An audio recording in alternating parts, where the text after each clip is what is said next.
Hi, I'm Ron Meyers, and I want to ask you a question. Do you feel like the world is out of control and you can't take any more hurt?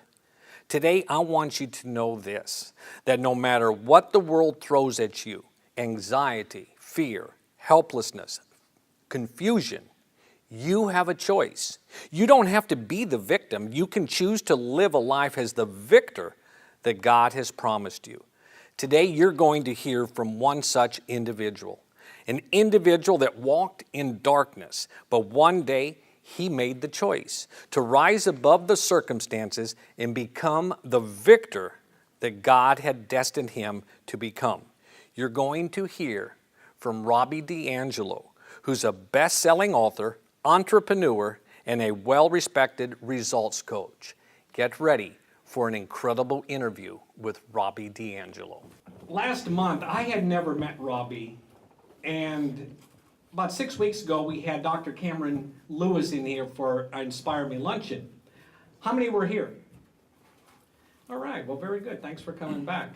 But I noticed that Robby was like a little Pied Piper. Everybody was just following him around the room and asking him questions. And then about a day later, I got a text from Robby. He said, "I'd like your ministry. I'd like to know more. I'd like to get involved with you." So I said, "Well, who is this masked man? Who is this guy?" So I called him and we had a conversation, and I was just fascinated. And I heard the Holy Spirit say, "Ron, he's your next," because all my guests for the luncheon, I pray about. There is not a rehearse. I just say, "Lord, you have to send him to me." And I heard the Lord say, he needs to be your next guest at the Inspire Me Lunch. So I called up Robby. We had a conversation, and he accepted. And welcome, Robby D'Angelo. Thank you so much, guys. It's an absolute blessing to be here. When Ron asked me, it was without hesitation. I said, absolutely, please win. Let's do it. Let's do it. All right. And he, best-selling author. He's going to tell you a little bit about his book later on. The struggle is real, but you are stronger. Yes. So, what made you want to write a book like this, Robby? So for me, the inspiration behind the book was I've had my own battle with obesity and weight loss. I myself have lost over 115 pounds. And thank you. I appreciate that. But for me, the physical transformation I went through didn't solve any of the problems I was dealing with. It was the mental transformation that I then had to go on to actually address what was going on in my life. So the book itself is, yes, it's about a health transformation, but there's zero diet advice in the book. There's zero physical exercise advice in the book. It's about mental health. It's about mental exercise, because that is the real issue, and that's also the hardest part of the physical journey. Share with the audience here, Robby, some of the journey in the darkness of your life. I'm sure a lot of people here will be able to relate to it. So growing up, I was, it wasn't a hot term back then, but I was obese growing up. I was overweight my entire life. I joke with my mom all the time. I literally came out the womb rolling. I just developed an obsession for food. And looking back, it was emotional eating, 100%. I was filling the voids in my life with food. And that was my comfort. It was my drug of choice. I was completely addicted to it. And that journey continued all the way through playing college football. I was at Southern Miss playing offensive line, 305 pounds. Wow. I was a big kid. And I was achieving all the success on the field. All-American. I was a finalist for the best center in the country. Yet, that was just surface. On the surface, it was glamorous. On the inside, I was dying inside. I was empty. I was living this false facade of who I thought everyone wanted me to be, but I was struggling. I had massive amounts of insecurity, and a lot of people don't believe me now, but I was an extreme introvert. My bedroom was my cave of solitude. And that was my place of comfort just because of the insecurities I was dealing with. And I've had a few more challenges since all that in my life, and there's absolutely been some dark times. I've been through some stuff where it's led me to some pretty dark depressions, even to the point of a couple times saying that I've had enough and I can't take any more of this. But in those dark times that's when I wanted to search for the light. And there's been a couple radical times in that where, just my last darkest depression I was in, it was after a series of events happened in my life that they were just crazy. A bunch of them were outside of my control. It led me to a very, very dark depression where I spent 6 months working 70 hours a week at a job that I absolutely despised. I would go home, crawl in bed, get in the fetal position, and watch TV and zone out the world. I didn't want to face the world. And at that point, I knew there had to be more to life than just existing.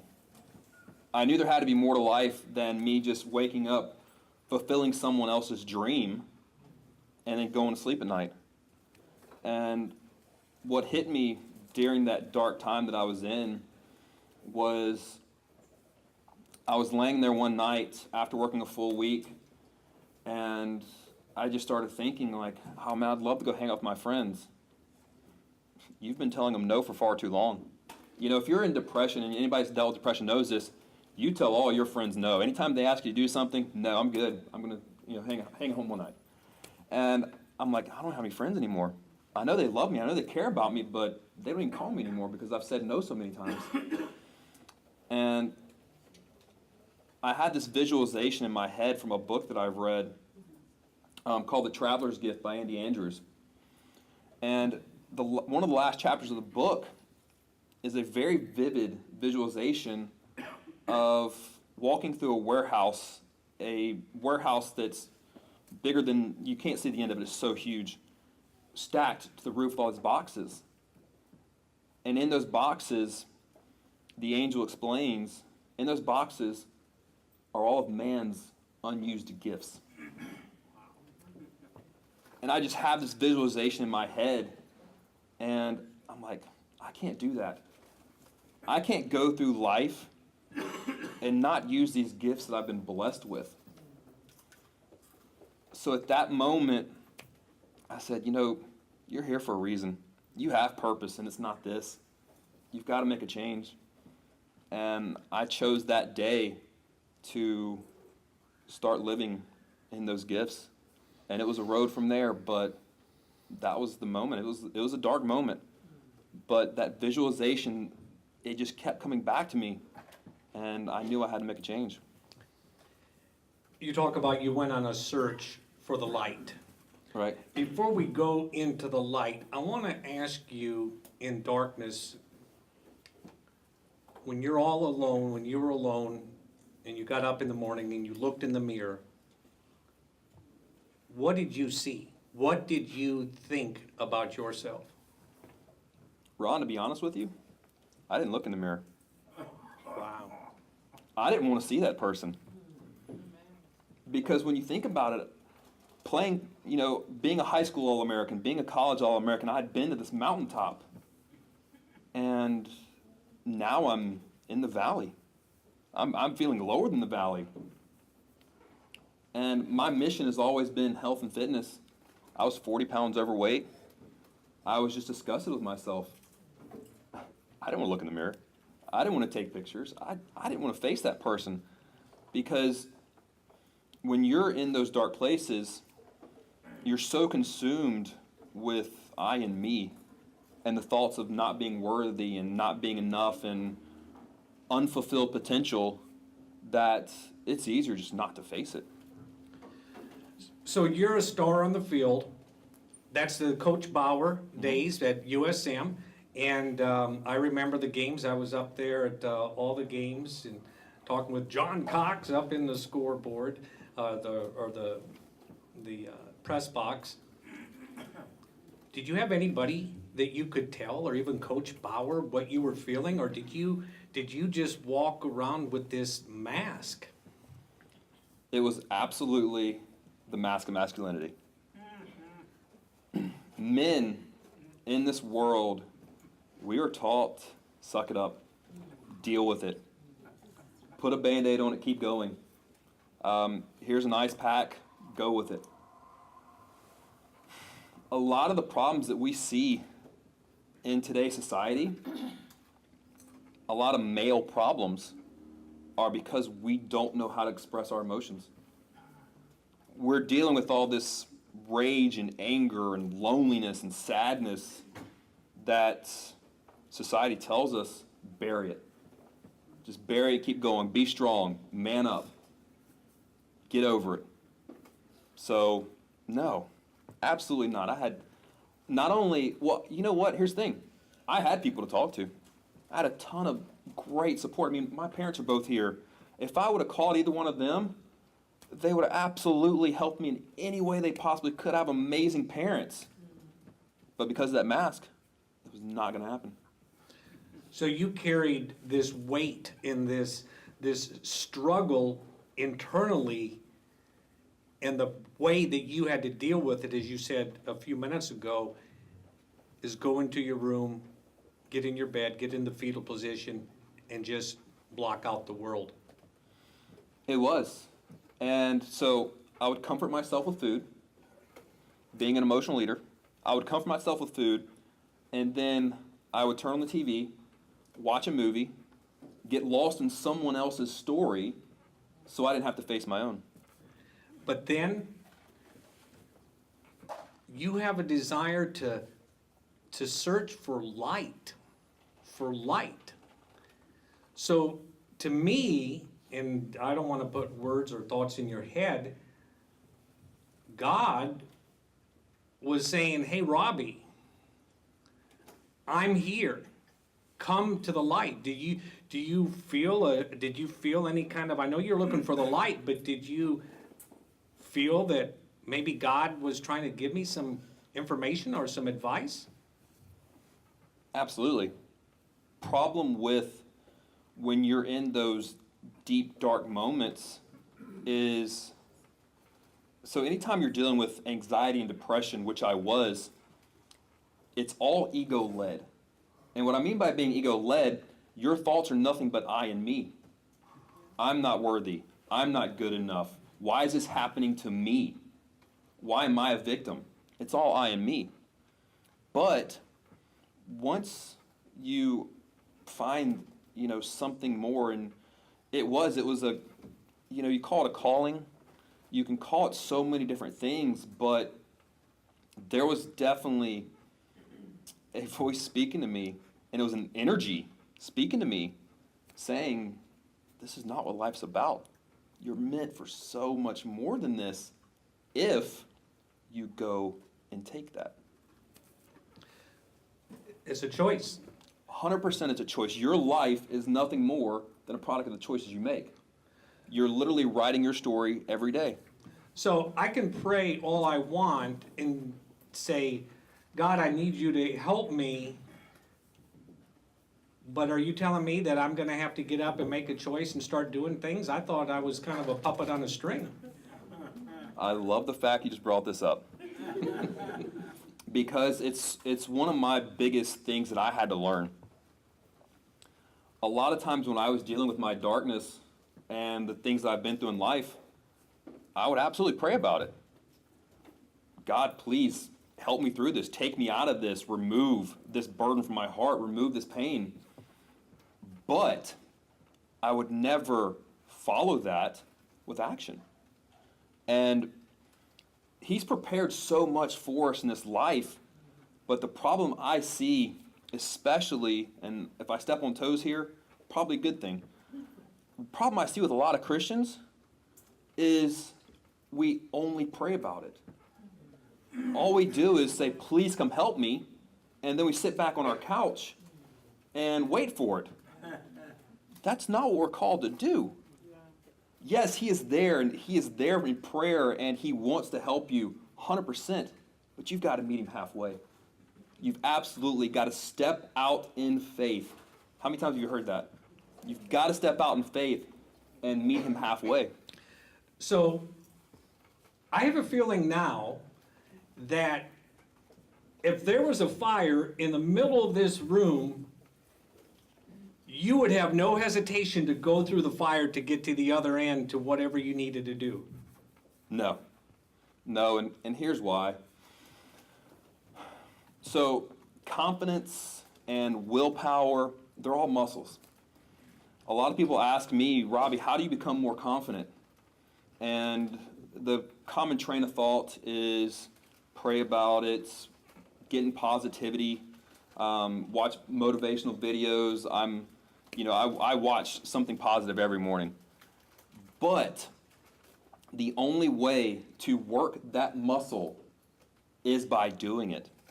The only way to become more confident is by taking action. I can use the reference of a gym. If you start working out, and let's just say I'll use the workout that everybody does, bench press. You don't go into the gym, put 300 pounds on the bar, and do it day one. No. You start out with the bar, and you work out there, and every day you become stronger. Every day you take on those little challenges and become stronger to the point where you can lift a lot of weight, but you had to start just by taking action. I think of a verse in the Bible that says, as a man thinketh in his heart, so he is. Amen. So what we think about is what we become. So one day, I'm hearing this from you. At the early part of your life, you were telling yourself you were a loser, you were overweight, you were no good, you would not look in the mirror. So you were feeding your soul with negativity, but you went to the light, and God gave you a new diet of his unconditional love, of perseverance. He has not given any of us a spirit of fear, but of power, love, and sound mind. And all of a sudden, you're eating a whole new diet, a diet of God and positive. And I'm taking, then you started seeing transformation in your life. I did. We are the product of choices we make, and those choices you make, they're a conscious story that you're writing for yourself. And part of that story that you're writing for yourself is that internal story you're telling yourself. So, yes, for the first probably 25 years of my life, 27 years of my life, my internal dialogue was just that. You're not worthy, you're not good enough, you'll never reach your potential. And I'd be a liar if I say that those thoughts still don't creep in my mind. We all deal with that. We all deal with those thoughts that are negative. And if I ask the room right now, who in here is dealing with anxiety? If you don't raise your hand, Ron, we're in a blessed day because Jesus is here. Every single person deals with anxiety because it's that fear of the future, and it's that fear of not being good enough to handle tomorrow's challenge. So I had to literally rewrite my internal dialogue. And what I started doing, and those who know me know my life's verse. So it's a verse that I have written everywhere. It's Galatians 6:9. What Galatians 6:9 says is, do not grow weary of doing good, for at a proper time you'll reap a harvest if you do not give up. Amen. So that's what I started concentrating on. I just told myself, just keep doing good, keep helping people, keep serving, keep putting yourself out there. It's going to come back. Because what I did was I stopped focusing on I and me. I had to remove that from my vocabulary. I stopped focusing on I and me and started focusing on him and them. So if my power, my confidence comes from him in order to unleash my gifts to serve them, if I stay in that mindset, there's no more I and me, it's all about him and them. At that point, I have the confidence to go and conquer anything, because when you think about it, the God that created everything, God that created the reality that's in front of your face right now, told us with the faith of a mustard seed you can move a mountain. He told us that. So here's the man that created everything telling us we have that kind of power. If only we fix the BS in our head. And I know this is a faith-based event, but I'm going to go ahead and say this. It's the BS in your head. And what I mean by BS in your head is your belief system.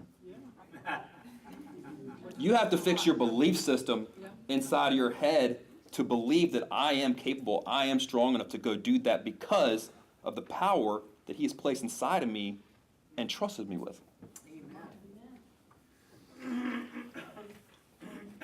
Does it make sense?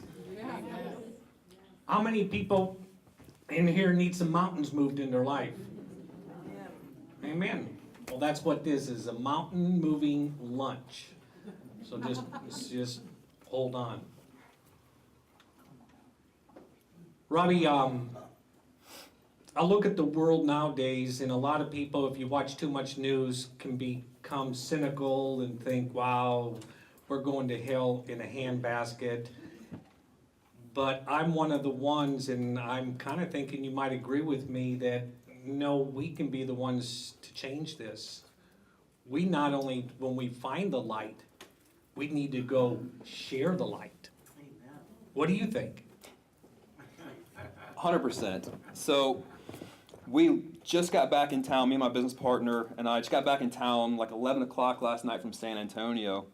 And we spent the entire weekend meeting people, connecting with people, time in fellowship.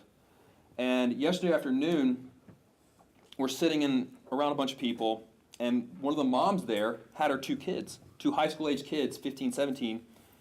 And she was like, Robby, can you tell these kids your story?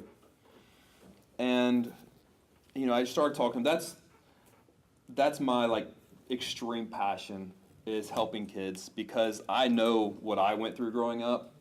That's where my nonprofit focuses. That's where my, extreme passion is, helping kids. And I started talking to these kids, and you started to see them kind of sit up, get on their edge of their seat. Their eyes were opening as I'm talking to them. And this was two amazing, brilliant kids. It was a magical moment for me, because, people think this world is a dark, negative place. Yeah, if you watch the news, it is. If you get out there and talk to people and start focusing on him and them, it's not. This world is a beautiful place full of amazing human beings out there trying to make a difference. But we're focusing on the wrong things. It's all about our perspective, what we're choosing to spend our energy and time on.